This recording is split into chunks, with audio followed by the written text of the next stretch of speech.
var, yəqin paylaşmamışam. Case altı.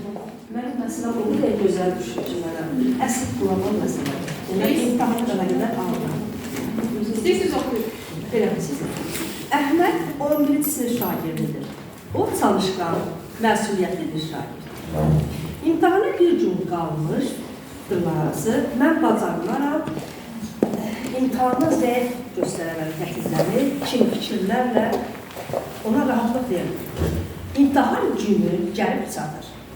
Ürək döyüntüsü artır, əllərinin içi tərləyir, hətta mədə bağırsaq sistemi dəyişən başlayır. Uşaqda həyəcan var ki, nəfəs durduğu, darlığı yaşayaraq titrəməyə başlayır. Diqqətini suallara verə bilmirdi. Bir sual 5 dəfə oxuyur. Daha çox həyəcan keçirirdi. İmtahana tam hazır olmasına baxmayaraq, onun keçirdiyi həyəcan, təşviş ona mağdur. Bununla yanaşı, Əhməd heç bir səbəbi olmayan, ani qorxuların kövrəliyini, gərginliyini, onu narahat etdiyini də və tez panika kimi keçirdiyini qeyd edir. 1. Sizcə uşaqda hansı problem var idi və bununla yanaşmasını sənin nəzərə mən elə oxuyum, sualını cavablandırır. Demək, məndə belə bir sistema var. Sistemada bizə artıq orta müəllim yox, yəni uşaq özü yox, müəllim, psikolog və valideyn. Artıq bu uşaq nəzərdə olmalı. Yəni, valideyn bilməlidir ki, bu uşaq, valideyn bir həm psikolog, həm də hamı 11 il oxuyuda bu uşaq, parçanın arxasında bunu hamı bilməlidir ki, bu uşaqda bu çaşılmazlıq var. Birinci ömrdə uşaq məsuliyyətdir. Gör, uşaq nə qədər məsuliyyətlidir ki, birdən mən kəsilərəm, birdən mən yaza bilmərəm, mən dostlarıma qarşı necə olaram, atam aram mənə bu qədər gəz bir çıxmaqdan bilir ki, maddə cəhəndə əziyyət çəkir, mən onu yerə çıxır. Gör, nə qədər uşaqda o gərgin keçirilir. Bu imtahan qorxusu. Bu bir. Necə çalışa bilərik onu? Bəli, onun üçün çalışması üçün özünə güvəni artırmaq lazımdır uşaqda və onun bədən reaksiyası var. Dedik ki, onun qorxuya qarşı uşaqda bədən reaksiyası var.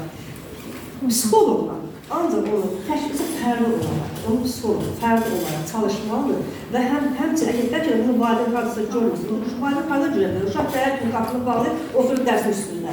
Bizə bəlkə valideyn gözündən qaçıqdır. Bunun nüansı mütləqdir ki, müəllim tərəfindən və ya psixolog tərəfindən elə çatdırılsın ki, sizin uşaqlıqda panika atmaq ki, bir şey var. Artıq o yaranır. O, yəni geriləsə, imtahanda yox, ailə həyatında da öz əksini göstərəcək. Yəni bu tək bu, yəni hər şey məktəbdən başlayır da, partanın arxasından başlayır, çox gözəldir.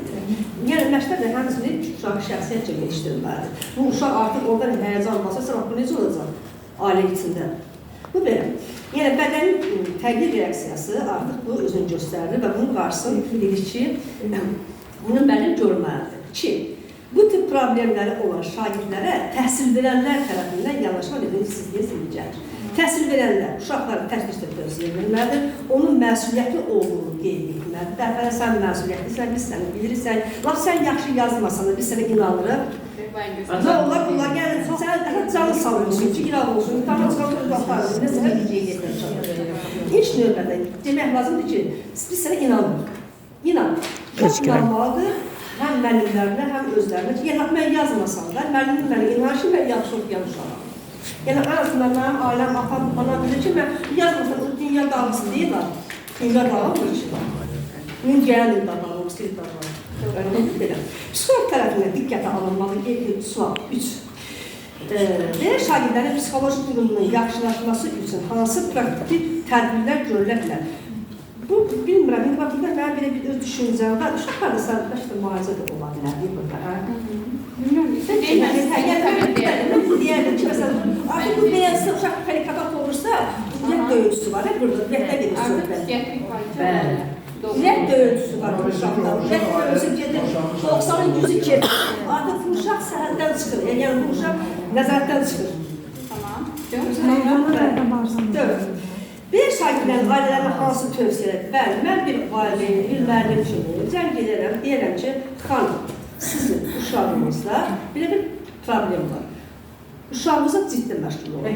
Gündə bir saat vaxt ayırın, dərs kitabı ört apar gəzdir dəniz kənarına. Dəniz kənarına yoxdur ki, dafalar konsertlər. Məsələn, uşaq havasını dəyişir. İqlimin dəyişir. Uşaq apar gəzdir, özünə vaxt verir uşaq. Mühitini dəyiş.